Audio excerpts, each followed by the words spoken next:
ASMR Magical Tools.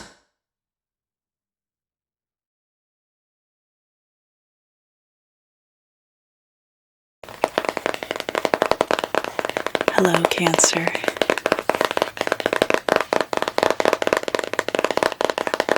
So for your February readings, I wanted to pull out the Wild Unknown Archetypes deck by Kim Krantz. I really love this deck. It's a little bit impossible to shuffle, but I really like how it's laid out. You can tell she put a lot of work into it.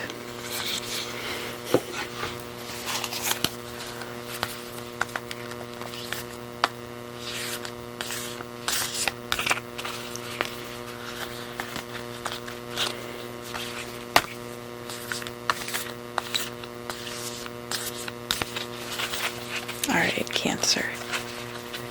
Pick a card. Any card. No peeking. Alright. Cool. Oh yeah, good choice.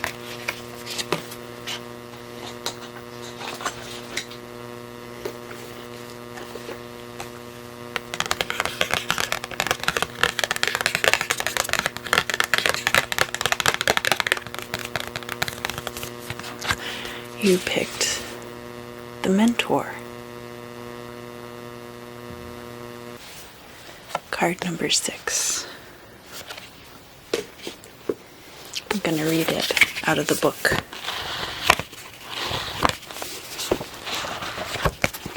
Because this material is really beautifully put together.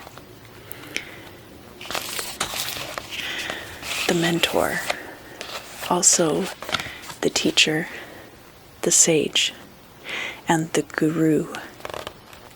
It is said that cosmic knowledge pours down on the world like a great illuminated waterfall. This can be an overwhelming force. The true teacher, though, is said to be able to hold this flow of wisdom at bay while the student sips from a focused stream. The Mentor archetype has a gift for reading the room, for sensing the exact ingredient that will stimulate growth within the student, whether pleasant or painful. The Mentor may appear aloof or available, harsh or tender, humorous or rigid. Their gift is to know what serves the soul. Ultimately, the Mentor is in service of the greater cosmic good and aids in the elevation of consciousness. Anytime the Mentor forgets this humble link and mistakes themselves for the source of enlightenment, the archetype falls into shadow. In the light, focused, clear, bright, remains a student.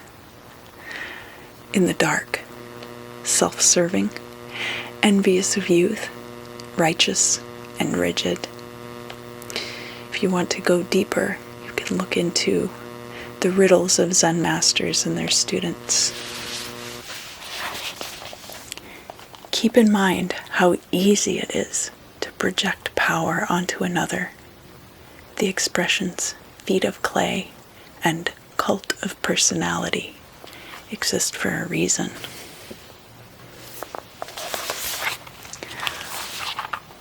Although it's typically true that parents are our initial teachers, the child will eventually seek a mentor figure outside of the home to assist their growth.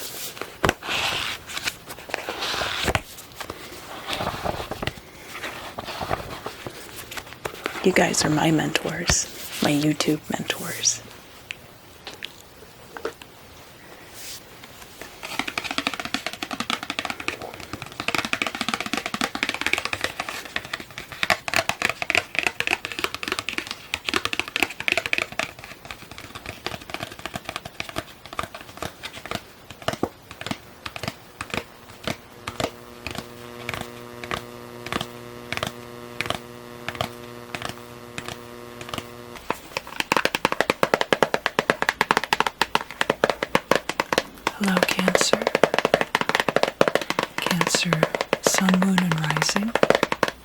This will be your tarot reading for the month of February 2021. And this month I will be using the Tarot of the Holy Light, and I will also be using the Brotherhood of Light Tarot for my clarification.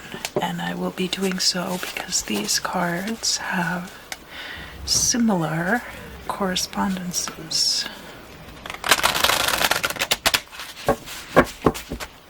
Not quite the same, but very similar. Cancer, what do you anticipate for the month ahead, February of 2021, shortest month of the year?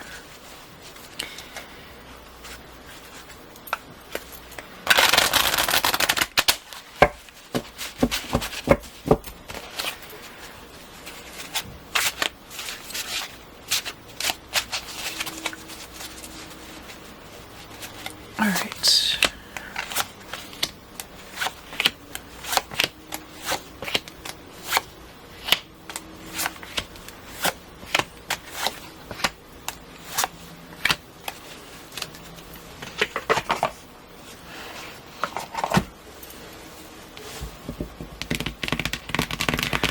Let's look at your current situation.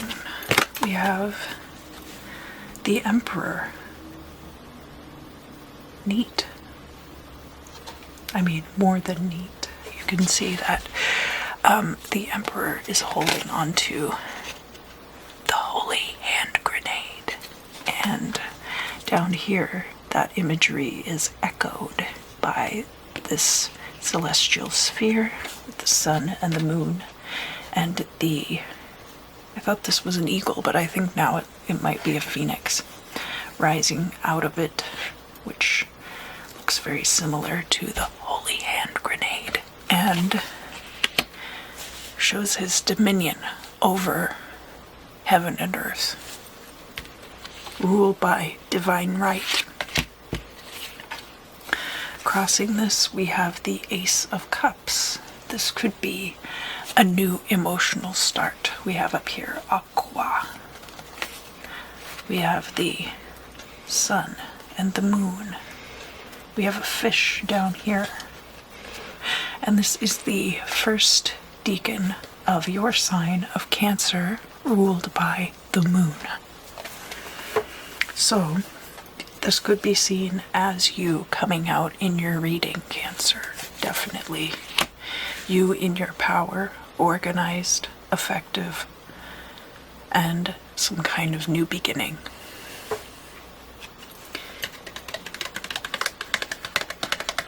Let's look at the past.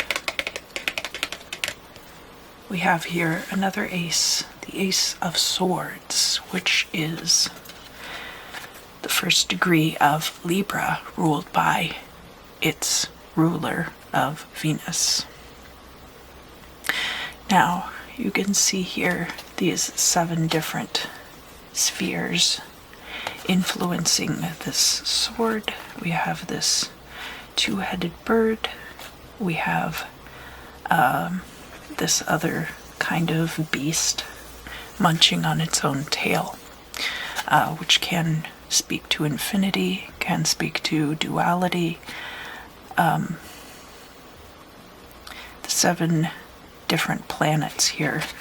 We got sun, moon, and then I'm not entirely sure about the correspondences of the colors, but would be like Venus, Mercury, Jupiter, Saturn, and Uranus, probably. Or Mars. Sorry, Mars, not Uranus. The inner planets. The original 7. And this Ace of Swords is a change that comes from within.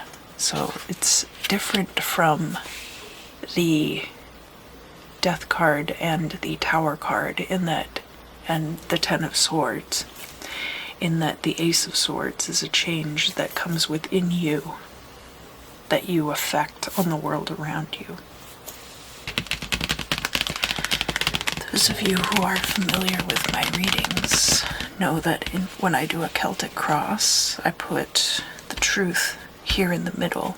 This is your perspective, and this is outside perspectives on the matter. So let's see what your perspective is. So we have the Queen of Swords coming out. It's possible that you have a lot of air energy in your chart, because we do have the Ace of Swords here, and now the Queen of Swords coming out as well. Queen of Swords is Libra energy, so fellow cardinal sign. She also, look at the similarities. We see again this idea of this one being a true Ouroboros, but also this beast eating its own tail. Symbolic of infinity, but also can be indicative of a diminishing return on certain things.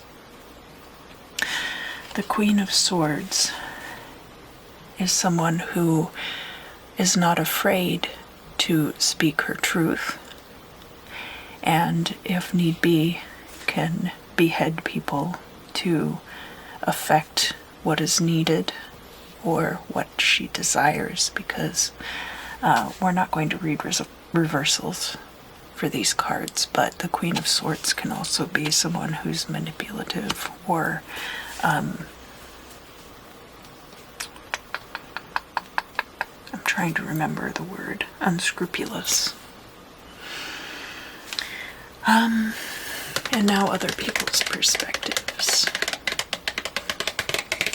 We have a lot of swords coming out in your reading. We have here the Two of Swords coming out, and you can see that the fire and water triangles are not superimposed on each other, but rather are pointing up, and then this way pointing down in a rather cyclical fashion. We have this tableau up here representing fire. We have this mirror image tableau down here representing water, and the suns and moons echoing those sentiments. And this is another Libra card, the middle decan of Libra, and ruled by Saturn. So Saturn in Libra, long established things, where does the parity lie? Could be a choice there. And the implication in the Two of Swords is that both of the options are weighted equally, and not that one option is superior to the other.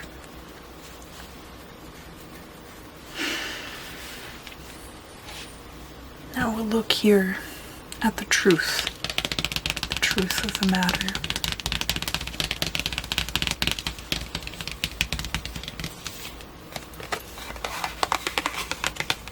We have here the High Priestess.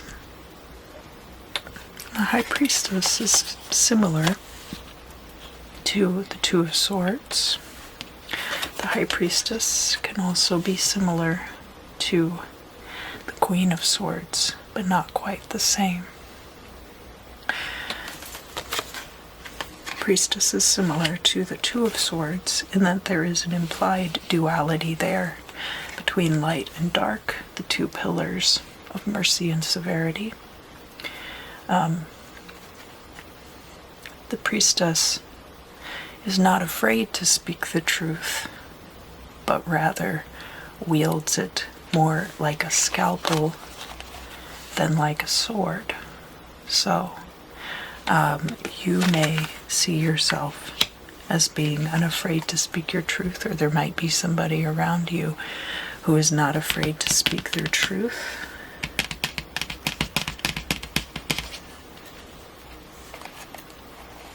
The priestess also is aligned with the moon, which of course is the ruler of your sign of Cancer. So altogether, what we're looking at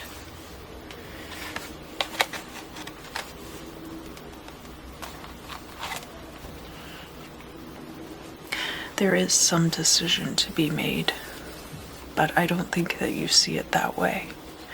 I think you see it as there's the truth and then there's not the truth. But there are things that are actually hidden from you and might be hidden from others as well. And the priestess reminds us that the important thing is the discernment of hidden knowledge. Hidden knowledge can be hidden in plain sight if it is not recognized for what it is.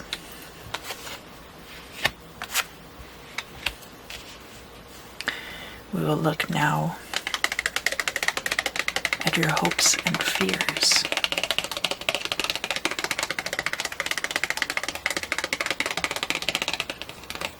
The hopes and fears is the Lover's card, and I really love how everything is depicted on this card. The Lover's card in this deck is aligned with Taurus, so often the Lover's is a Gemini card, but in this case is a Taurus card. Taurus is all about stability, especially as it relates to your finances and your possessions, like your home, which Cancer can very much relate to, because Cancer is all about the home.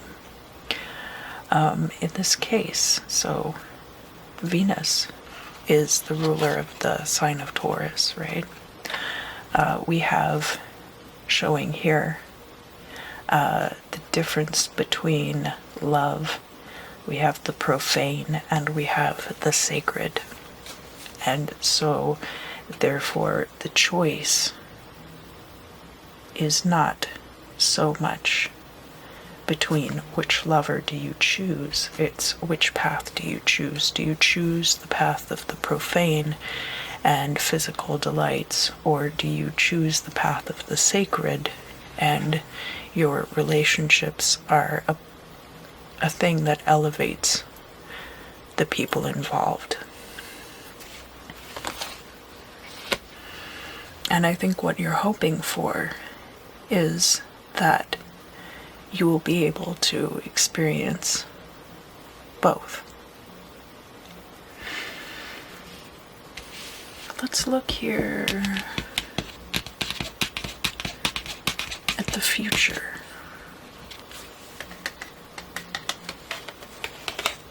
The future, we have the Seven of Swords. The Seven of Swords here, we have something in the back which looks a bit like a roulette wheel.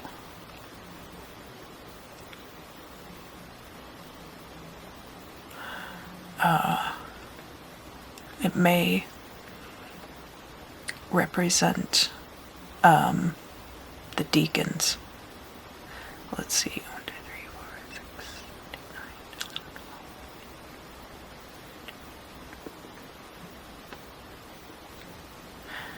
9. It doesn't look like there's quite enough divisions. Anyway, so we have this wheel in the back. It's something cyclical. I do see repetitions here. I'll try to find out more about that at some point. The important thing is the fox down here at the bottom, stealing this chicken away from the hen house, and of course with the rooster on his back pecking at him. Now, roosters are vicious creatures. They can take down full-grown men if they're trying hard enough, let alone a fox. It's a misconception that that would be an uneven fight. I think a rooster would be more than capable of taking down a fox. We have the moon overhead watching everything. as is common on a lot of these cards. This is the second decan of Gemini and is ruled by Venus. So, in a lot of ways, similar to the energy of the Lover's card, if we're looking at all things together. So, Gemini, the duality, can also be about lovers, and familial relationships, and especially ruled by Venus, but is often about betrayal, underhanded deals. There could be a situation coming up in the immediate future for you in which things might be hidden and somebody might be using that to their advantage.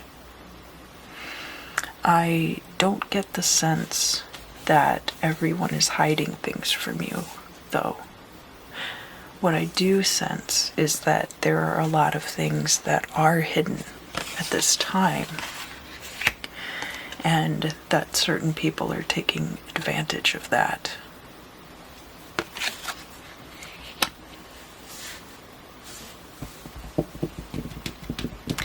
Let's look at the final outcome and the goal or destiny. So this is your destiny, your destiny, your destiny. We have the Three of Wands. That is a really great thing to turn around on from this Seven of Swords in the future. We'll find out more about that, but I think if you're able to keep your wits about you, these betrayals or this hidden information will not be too hard to swallow, because after all, we did have you showing up as the Queen of Swords here, and we do have you showing up as the Emperor crossed by your own energy. I think you have it very much together at this time, especially considering from whence you have come, which the Ace of Swords is usually a totally fresh start. So this Three of Wands, Virtus Unita Fortior, something about power. My Latin's too rusty right now, I'm sorry. But this is the final decan of Aries and ruled by Jupiter. So, Aries being an energy of beginnings, this is the final stage of this beginning in which you enter a phase of wealth and expansion. And the Three of Wands is often a card about your ships coming in. All of the energies that you have put out there to manifest new things and grow new things are going to come back to you threefold. If you believe the threefold law, to me, a factor of 3 merely represents that it is exponential rather than just a multiplication.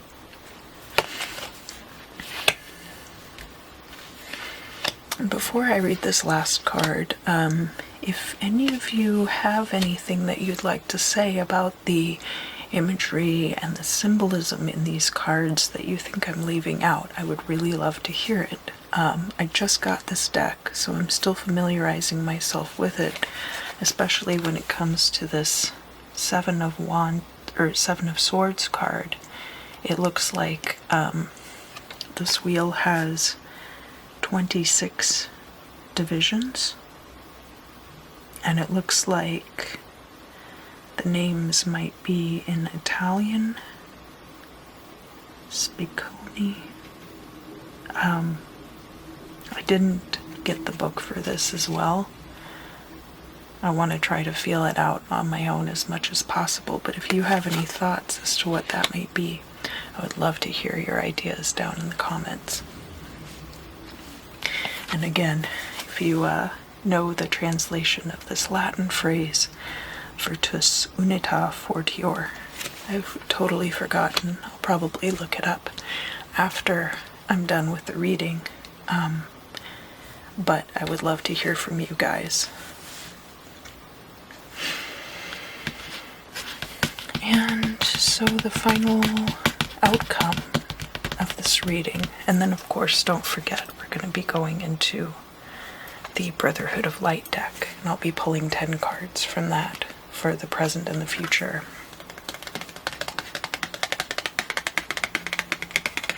So we have another 7. We've had a lot of swords. We've had 1, 2, 3, 4 swords in this reading. Far outweighs the energy of the other elements. So it's perhaps you have a lot of air energy in your chart. You could have prominent air signs. I'm seeing a lot of Libra. Yeah, a lot of Libra, but a little bit of Gemini as well, and also the Lover's card came out, which is often a Gemini card. But this final card is the 7 of Discs, and it's Earth energy. This is the middle decan of Virgo, ruled by Saturn. So Saturn in Virgo energy is exhaustive attention to detail. Revision after revision after revision until everything is finally perfect.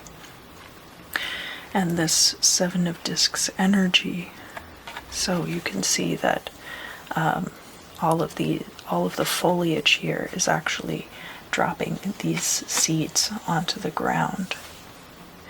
And we do have several different representations of things here. So we have, again, this symbol which was on the 7 of Swords card. So I'll try to figure out what that relates to. We have the Shin inside the fire triangle up the top. That's on quite a few of these cards as well.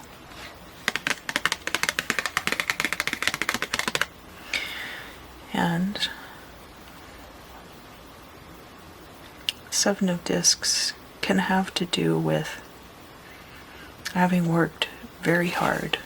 So the seeds coming down, those are going to take a lot of work to grow into a tree of this size, to get to the point where they are growing foliage. It's extreme work for your payoff. Now, it doesn't say how much payoff. There can be a lot of passion that goes into the 7 of Discs. If it come out in the reverse like this, which of course we're not reading reversals at this time. Usually I call that the quit your job card, because you are putting a lot of work in and you're not getting the same reward out. We already have a fresh start. I think it might take a lot of work for you to circumvent this underhanded behavior. But I do think that overall you will be overcoming those things without very much trouble. Let's find out more. Let's get out the other cards. So this deck, the correspondences are very similar to these, but a little bit different in that the swords are earth energy and the pentacles are air energy, which I thought was a very interesting choice. All of these correspondences are based on the Kabbalah and taken from different versions of the Sefer Yetzirah. So there's quite a few versions of that out there. And I mostly stick to the GRA version, but I think all of them are said to be technically correct by some sources, and then by others. But we'll talk about the Sefer Yetzirah more in depth on another day.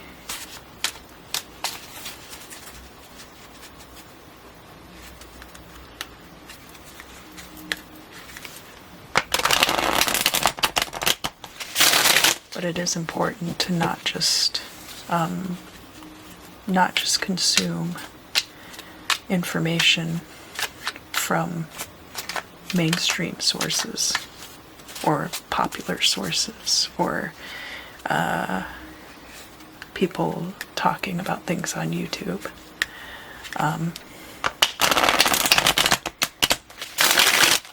I'm going to put as much information out there as I feel comfortable saying is accurate, but I'm really going to trust you to go into it yourself and make sure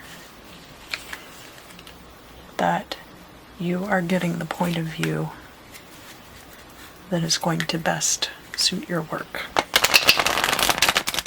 Ooh, that was loud. That's okay in the recording. That had a lot of snap to it. Alright. So 5 cards down here at the bottom to talk about the current state of affairs, and then 5 cards in the other direction up at the top, and that'll take us through the future out of the reading.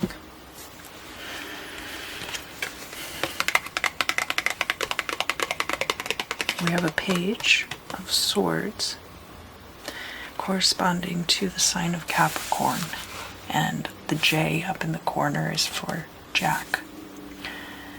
And this has come out on top of this Queen of Swords. So I'm going to look at this primarily as 2 swords layered on top of each other. The Jacks, or pages, or princesses even, are the lower vibrational manifestation of the Queen of Swords. So the Queen is the higher vibration and the page is the lower vibration, but it's a similar energy. The Queens are water and the pages are earth. And so any of the energies that are emanating from the Queen are going to be emanating from the page to a lesser extent. So that's just reinforcing that energy. We have the symbol for Capricorn up here. So Capricorn energy is all about utilizing the things around you in order to improve your lot. So like career, business, finance as it relates to accounting, all of those things can be part of that Capricorn energy. So that ties that in as well to your current situation.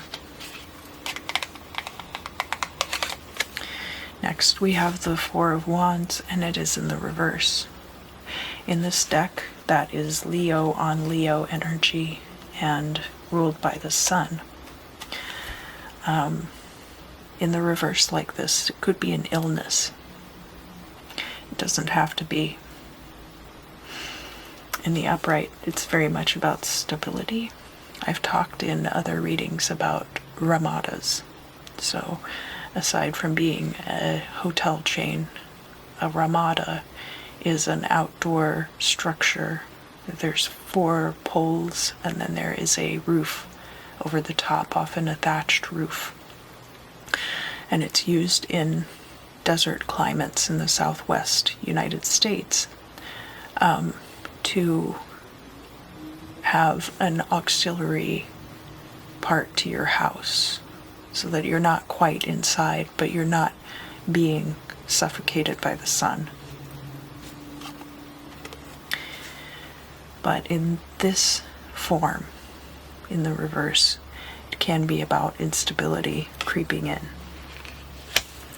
which you are very stable right now. You see the Emperor is 4 and the Wands are 4. But we also have these hidden things, which the Priestess is alluding to. What else does she have to say? 7 of Discs coming out again. So we've already talked about that a great deal as far as your final outcome card is concerned. In this case, this is considered Gemini on Gemini energy and is ruled by Mercury. Very logical. Could be communication, especially between siblings, or short distance travel involved. And then, of course, all of the other meanings that we talked about with the 7 of Discs.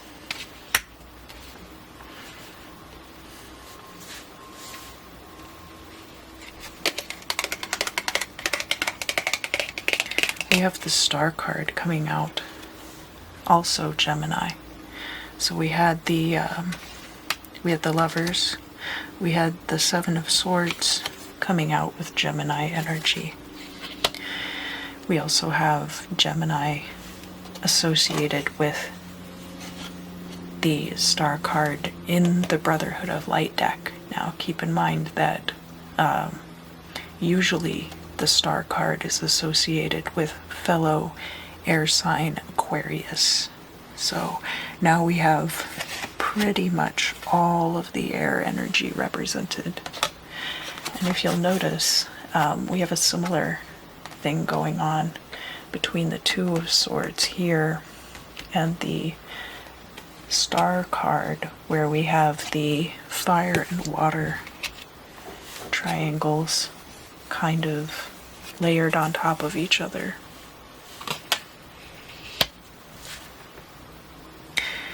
The the Star card can have to do with all of your hopes and dreams being fulfilled. Achievement, becoming famous, moving into the public eye. So that might be something that comes up for you over the next month. And it would make sense that if there's a lot of complexity there, that there would be a lot of hidden things. I do see a lot of hard work here. We also have, so we had the 4 of Wands, and now we also have the 4 of Discs or Pentacles. In this deck, Aquarius on Aquarius energy, ruled by Uranus. So, actually similar in some ways to the Star card, but depending on your correspondences, I don't want to mingle the correspondences so much that they get mangled. Mingle and mangle. Mingle and mangle the correspondences. But it's important to understand where the line is too. So the 4 of Pentacles, it's about, you're looking at this Uranus and Aquarius energy, which is to do with, I iconoclasts, but iconoclasts in groups. New ideas coming out of groups of people. The Four of Pentacles is about holding on to things also. So if you are holding on to the old ideas, they will be swept away. It's also about holding on to your finances and needing to put money aside. But here, because this card is in the reverse, there could be things that you're holding on to too tightly, and that it's time to let them go. And that could be the choice that you need to make at this time, referenced by the Two of Swords. Let's move up here. We're looking at your hopes and fears, but we're also looking at the future. So the future and the hopes and fears, I put them a certain way because that's how the cards are laid out, and I like to keep the future in front of the present. But keep in mind that these are very tied together and that their positions are kind of interchangeable. On top of the hopes and fears, we have the Nine of Pentacles. This is a card of being self-sufficient, self-reliant, being able to take care of yourself financially. We also have here Gemini and Aquarius energy ruled by Uranus. So now, whereas we had the Four of Pentacles that was Aquarius on top of Aquarius energy, now we're bringing Gemini in, which can be about familial relationships, can be about duality, can be the separation between your public and personal personas, and how that is going to affect the resources of all and the ideas, the innovative ideas coming out of groups. And again, that's on top of the Lover's card, your hopes and fears.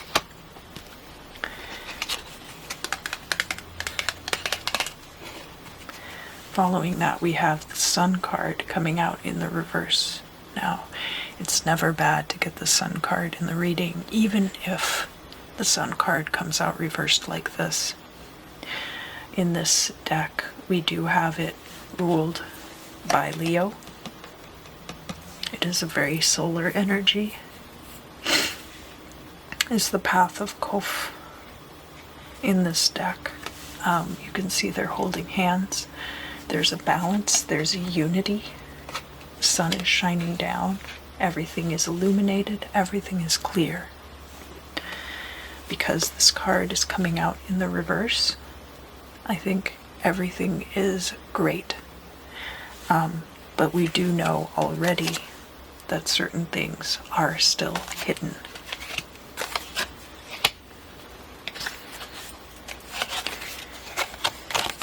On top of the Three of Wands, we have the Hermit, and in this deck, he is aligned with Aquarian energy. So again, there's kind of a flip-flop between the air energy and the earth energy in this particular deck. The Hermit is still holding this little lamp here to illuminate the path. He also has these little cobra protectors in front of him to help guide him and keep him safe.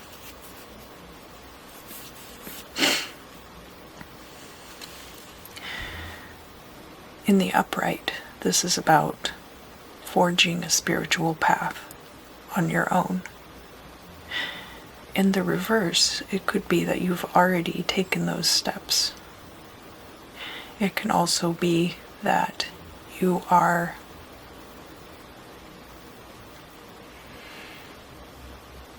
not at this time at liberty to take those steps.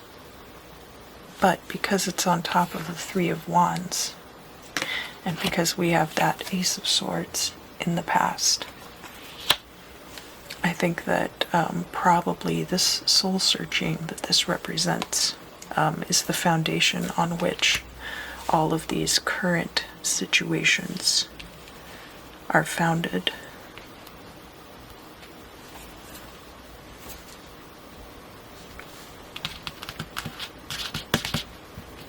We're almost done now. And we have the devil in the reverse. We have Samek up here. This card is ruled by Saturn, which of course is about establishment, long-term energies, not just long-term goals, but these are like very solidly founded energies that are difficult to shift. And the devil card is about all of the things that control us, things that we allow to be our masters.